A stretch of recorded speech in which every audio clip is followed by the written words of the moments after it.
Welcome to the Abridged Presidential Histories with Kenny Ryan, episode 26A, an interview on the origin of Teddy Roosevelt's progressivism with Alycia. I'm excited to welcome Alycia to the show today. Alycia is the host and producer of the excellent Civics and Coffee Pod, a podcast that covers lessons from history and the time it takes most people to drink a cup of coffee. It's great stuff. I'd recommend you check it out.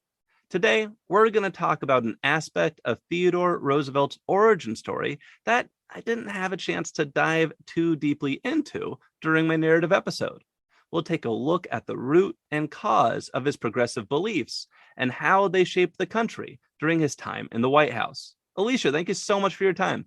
Thanks so much for having me. I'm really excited to be here. I'm excited for you to be here too. The first question I have to ask is, when we were chatting a while ago and I asked, what president might you like to come on and talk about? You said Theodore Roosevelt. Why? Well, 20th century history has really always been my jam. So, all through high school and my college career, I definitely gravitated towards 20th century history. And obviously he was the first 20th century president, really, right? 1901. And I just find him infinitely fascinating. I know he's an imperfect man, like every other president that has come into office, right? There are definitely things that are troubling about him. However, for me, he's kind of like top five in terms of the accomplishments and his impact. He's also kind of just a fascinating character, right? And I know some of that is obviously lore and how he's been kind of lionized throughout history, but part of that is just who he was as an individual, right? He never gave up. He was very tenacious. He while very financially well off and kind of in a higher social standing, kind of had his own blows that he had to deal with, right? He wasn't a healthy individual, and just kind of constantly persevering. And I just have always found that really, really fascinating, and always kind of trying to figure out why somebody like him decided he really wanted to get not just into like the presidency, but just politics and public service and all of that. So I've just always found him infinitely fascinating. Absolutely. He easily kind of like tops my list. If somebody like, Kenny, what president would you want to like hang out with? I'd be like, Teddy Roosevelt. It just seems like it would be fun. Yep. So when we're talking about the progressivism of Teddy Roosevelt, what are we talking about here? Is this environmentalism, civil service reform, economic reform, all of the above? What do you have in mind? I mean, I think all of it, right? I mean, he was, while some of his quotes and views are obviously seen today as a little problematic, to put it lightly. I do think for a majority of his views of the time, they were pretty progressive, right? One of the things that I always liked about him was he was pretty progressive even in women's rights. He wrote a paper in college, and it was called the Practicability of Equalizing Men and Women Before the Law. And in that paper, he argued that women should not be forced to take their husband's surname and that they should be able to inherit property. So I kind of am like, well, that was a very fresh take on women's rights. So I've always loved that. Obviously, I think, he's well known for his environmental protections, right? Again, they came at a cost, but, the millions of acres of land that he did, that he tried to preserve in the country, and even the civil service reform. I mean, to me, was kind of he's a practical guy, right? He always looked at things of like, okay, there's a problem here. And how can we fix this? And I think he's also one of the first presidents that really understood the power of media and the power of like getting people on his side and kind of taking his argument to the people. Because there was even an article he wrote in the 1890s, I want to say, in the Atlantic Monthly, when he was talking about civil service reform and why he thinks it was, so good. And it's, I read it and I thought, wow, this is pretty fascinating. And he lays it out, and it's not, some flowery language. It's not hidden in policy, right? He's just, he's just knows how to make his arguments very well. And obviously also the economic reform. So I think he's kind of just progressive in so many ways, right? He had all of these things and all of these new ideas that, men before him, either due to circumstance or lack of vision, just had other opinions and had other priorities. Yeah, that article about the surnames or the student paper about the surnames is fascinating to me. I hadn't heard that before. And I know my fiance would love to subscribe to his newsletter based on like that alone right there. Where did all this come from? Because as you mentioned, like this is not in vogue. Some of it is like still today, like the surname thing. That's something not everybody goes for. Where did this come from? Let's start with civil service reform. Where did that originate? Well, in the stuff that I was reading about him, I'm by no means an expert, but in the things that I've read about him, it just seems like it was practical, right? In reading the article that he wrote for Atlantic Monthly, he was basically just saying, "Hey, I understand that as a new administration comes in, there are a number of political posts that really, need to be supportive of the individual who's in office's vision, right? Your Secretary of War should probably agree with you on your war policy. Your Secretary of State should probably agree with you on your foreign policy, right? These are people that you don't want to hold over from prior administrations if they're not from the same political party. So I get that. I understand that. But who does it take to deliver mail, right? Delivering mail you don't need to be a Democrat. You don't need to be a Republican. You don't need to be whatever. Insert your political point here. Right. And so it just seemed like he had a nose for good government, and he just seemed like he was really committed to making things as streamlined as possible. And he was very good at articulating that. His argument was, by the time it takes to bring in a new postmaster and bring in all these new civil servants and train them on the roles of their job, you're basically walking out the door. So it was a lack of efficiency, right? And I just think that's what drove him, I think, in terms of civil service reform. What do you think? Well, one of the other things that jumps to my mind when I think about him is in his youth. And this is actually one of those things. The fun thing about reading through history from like kind of in chronological order is seeing people show up like 30 years before they're anybody. And they only really get mentioned because, like with a wink and a nod that in 30 years they're going to be somebody.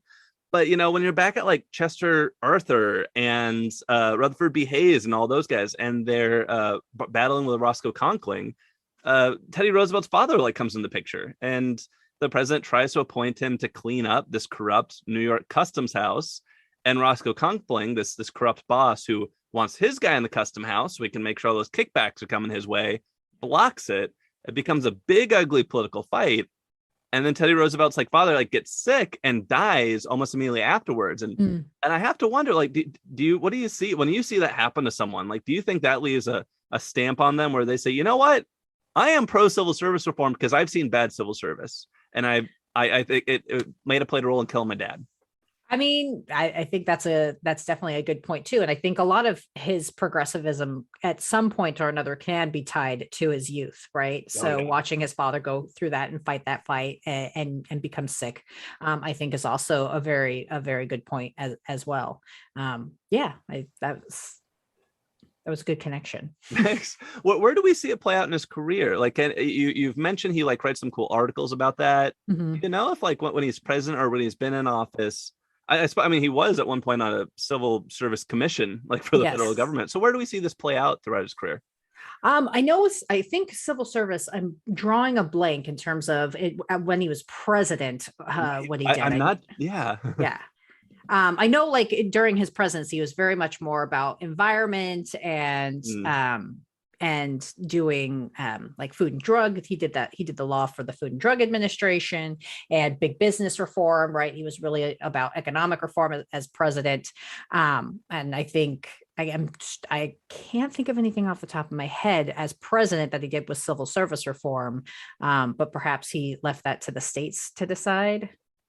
One thing I did see that he did double the amount of competitive service employees in the U.S. government. So the federal government grew a lot, and he made sure that when it grew a lot, it was merit-based appointees. One source I saw said that it was the first time that merit-based employees outnumbered spoil system appointees in the federal government. So that's all I could find as president, but that's a big one right there. Yeah, that is.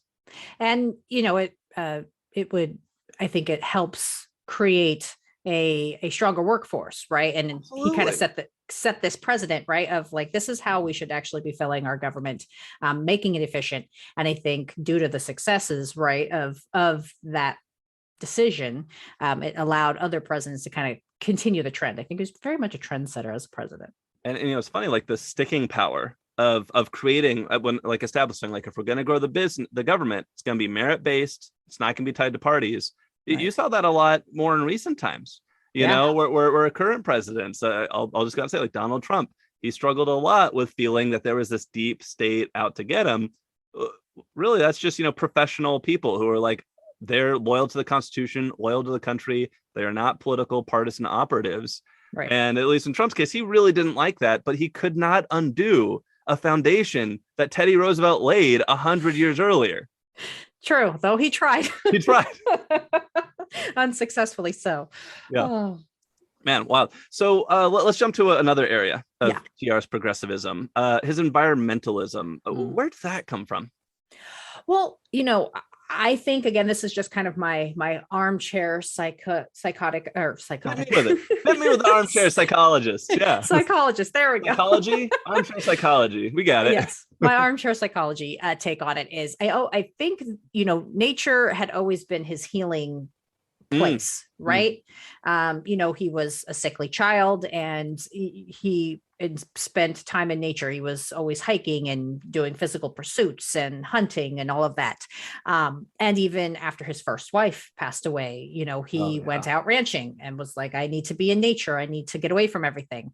And so I think, to a certain extent, that's where it came from, right? And he was also a guy that was all about fair. And so even though he was a hunter, he was trying to be fair without being a hunter. Yeah. So I think, from my kind of perspective and my reading of it is, I think it, knowing how much the environment and nature soothed him as an individual throughout his life, I think he wanted to make sure that was protected, not only for his children, but for his children's children and future generations to come, because he saw the healing power of the, these beautiful hillsides and mountains and trees and everything that this country had to offer.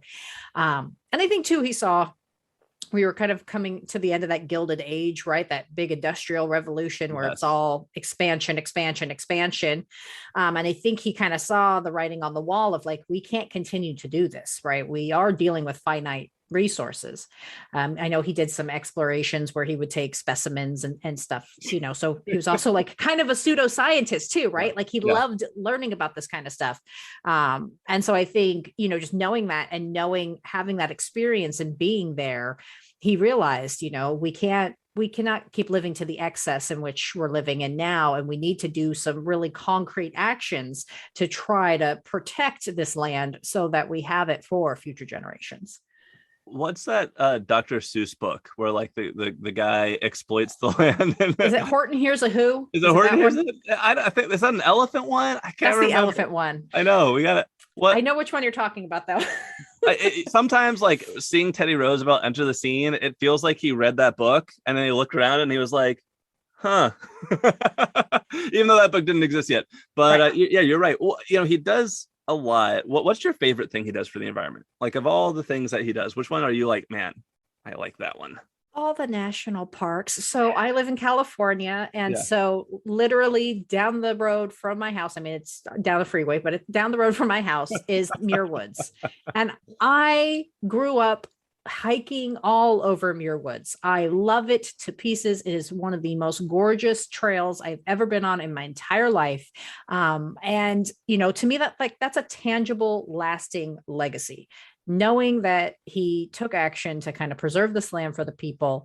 That's one of my personal favorites, but also just any national park. I know that he was very involved in the Grand Canyon and I believe Yosemite and all of those. I just, that knowing that we have these parks, right? And especially, again, sorry to keep bringing it back to the prior occupant of the White House, but, he was very much not against or not for that, right? He was very much like drill, baby, drill, or get rid of this. Who cares? And so again, a visionary guy, I know again, that preserving of those millions of acres was at the expense of our indigenous population, but I'm still appreciative of what that it's here and that it's protected and that we have it and we can enjoy it as American citizens. That's so rare, I think, throughout the world. Yeah, I love national park system. I live up in Washington State, a couple states north of you, and I'm out in those mountains all the time. Yep. And it is just so beautiful and awesome. It's interesting though.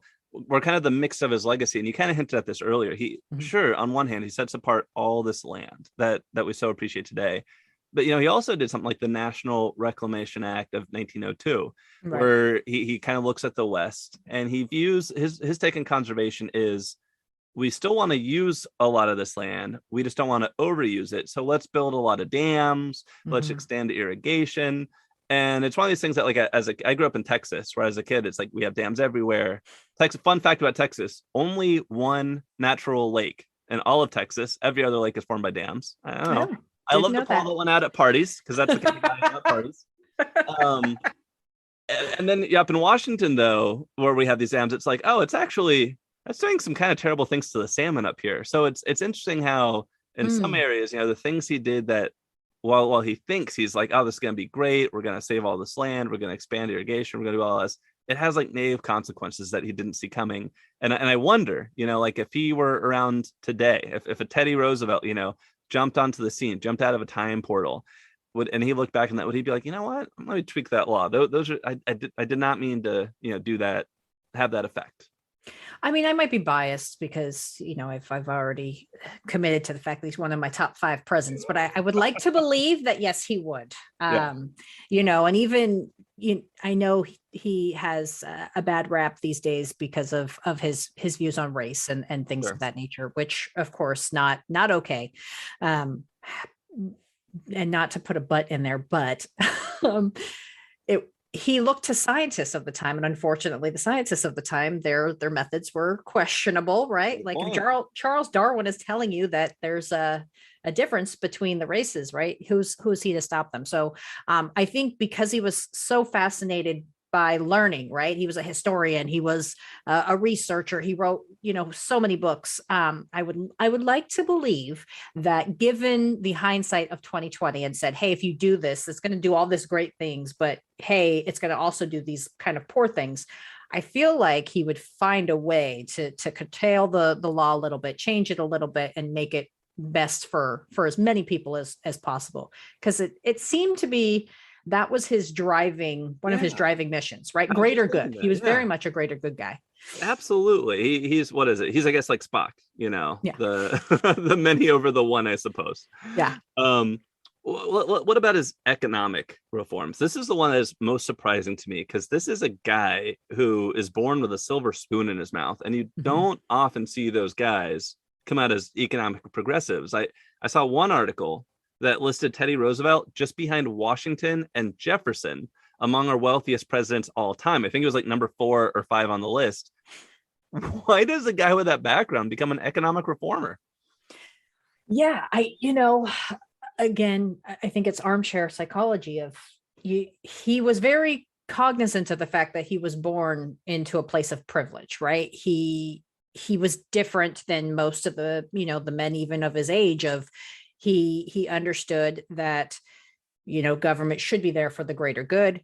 He wasn't about just pro labor at the sake of business, but he wasn't about to be pro business at the sake of labor.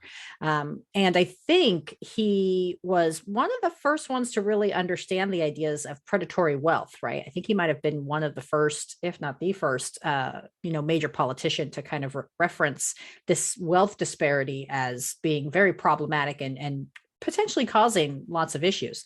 And so I think that's where his idea of the square deal came from, right? He worried about a counter revolution, and I know he was not he was very against socialism, and so he was very worried that, hey, if we don't do little checks here and there, he didn't want, he wasn't really, I mean, his actions that he took actually were fairly wide sweeping, but in his brain, he wasn't going to be a guy who was going to say, hey, we're going to do all of these things on the side of labor. He just, let's tweak this a little bit.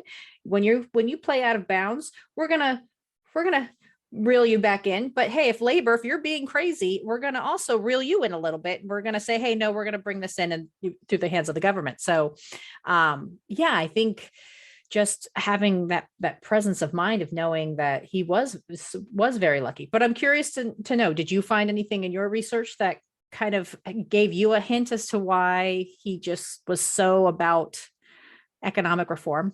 Yeah, one of the things that jumped out in what I'd been reading was maybe again the example of his dad. His dad being another guy who inherited, like, this was family wealth. It came from like TR's granddad who made it in like the 1830s, and his dad was like this great philanthropist, and he loved to spend his time like setting up children's hospitals and giving to the needy and supporting all those causes.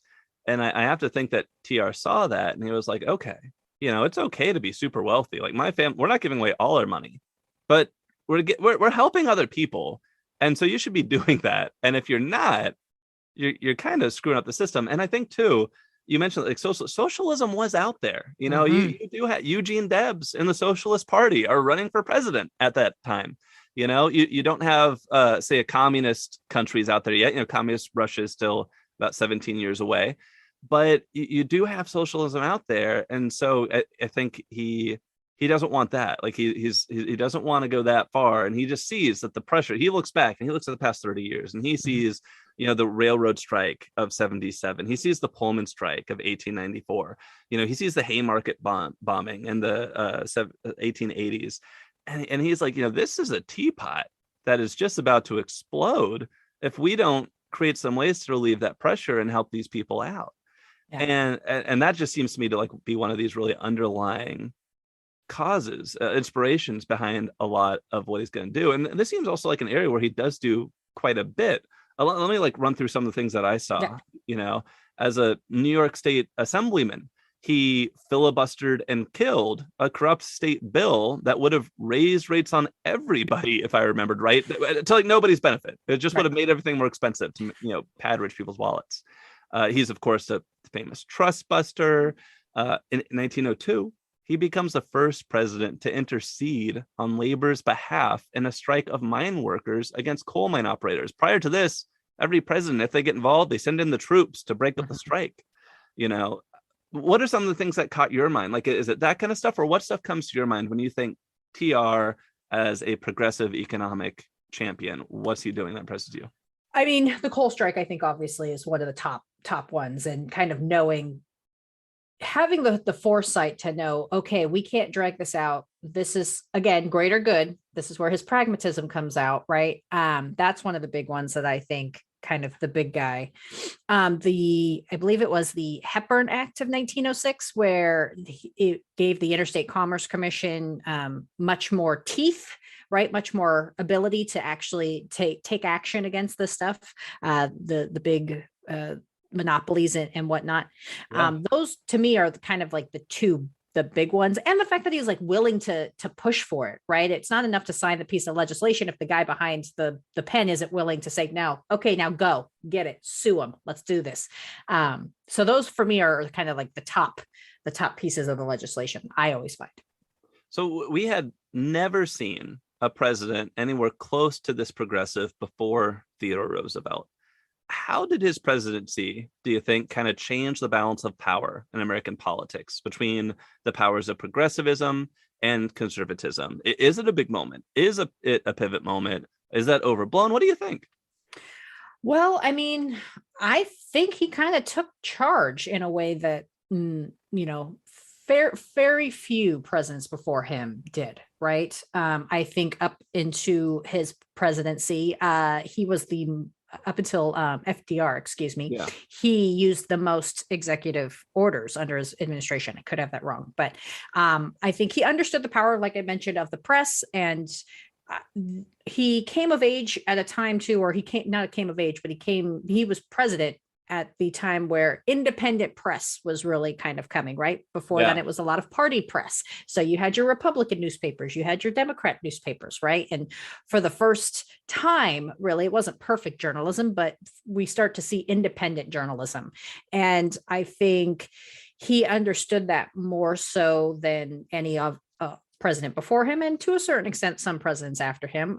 I think FDR was also very good at working the press and making media work for him versus him working for the media.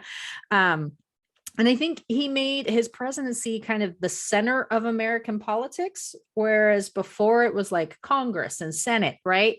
And he did that because, he partially because of his personality, right? Like he was such a boisterous, energetic guy. It's kind of hard to ignore him. Yeah.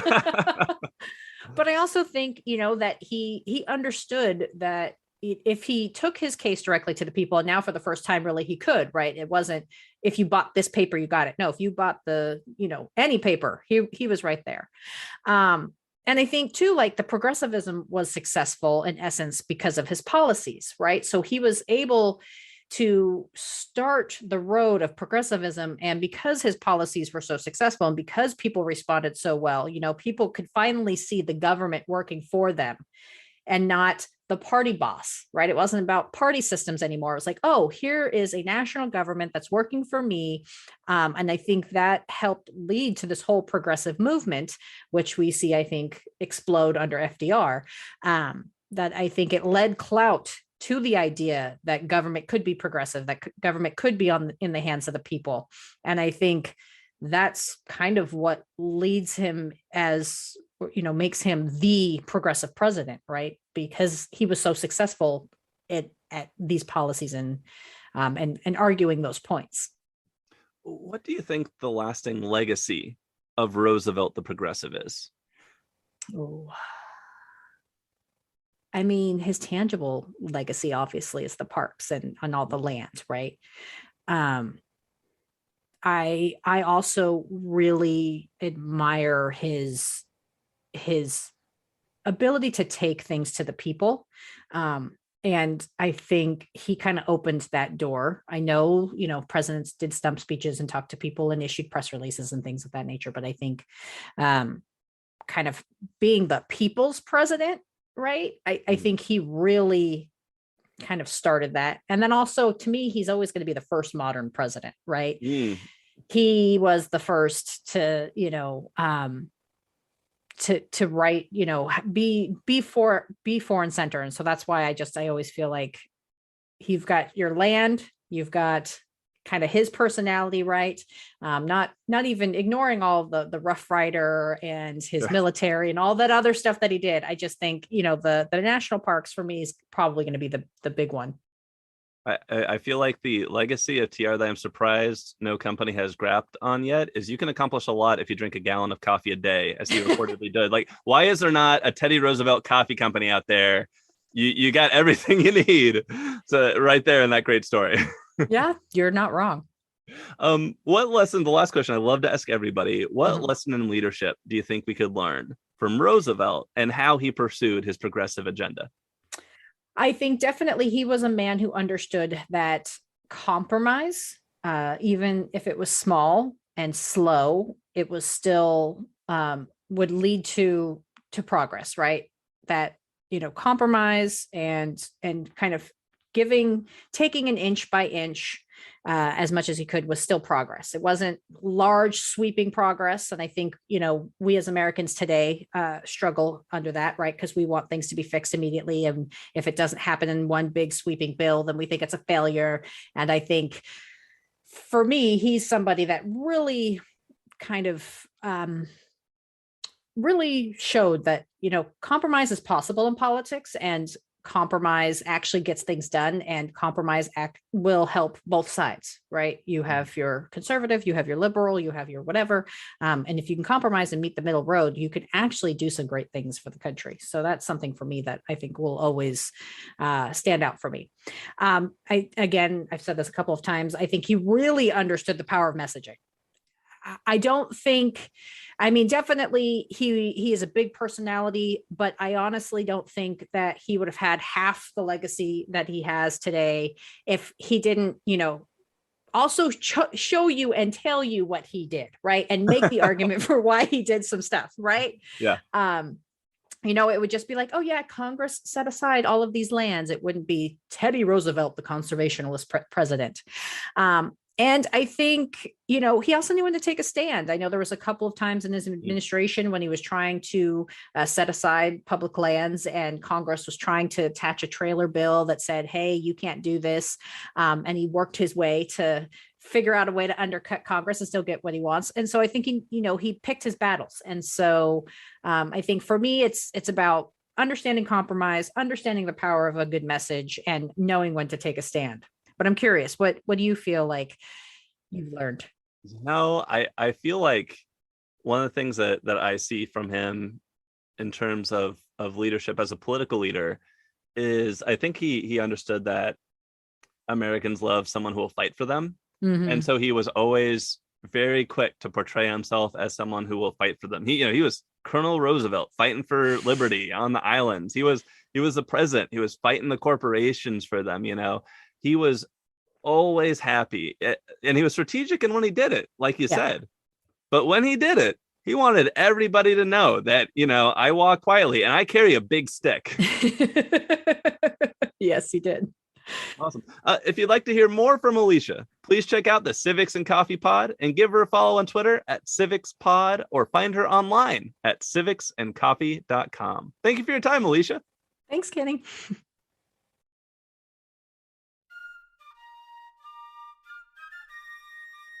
Thank you for listening to today's episode of Abridged Presidential Histories. If you enjoyed it, please subscribe, leave a 5-star review on your podcast listening platform of choice, and tell your friends and family about the show. Just find one friend, say, hey, check out the show, and I'd appreciate it. You can also follow the show on Facebook at Abridged Presidential Histories, or on Twitter at APH Podcast. If you'd like to support the show, you can look it up on Patreon, or go directly to www.patreon.com/abridged presidential histories. This helps me buy books and pay to host the show, and thank you to everyone who's contributed so far. The music in today's podcast is a public domain recording of the United States Army Old Guard Fife and Drum Corps. In our next episode, I'll be joined again by Norwich University Dean of Liberal Arts, Ted Cohn, to discuss how Theodore Roosevelt was made in New York City. That's next time on Abridged Presidential Histories.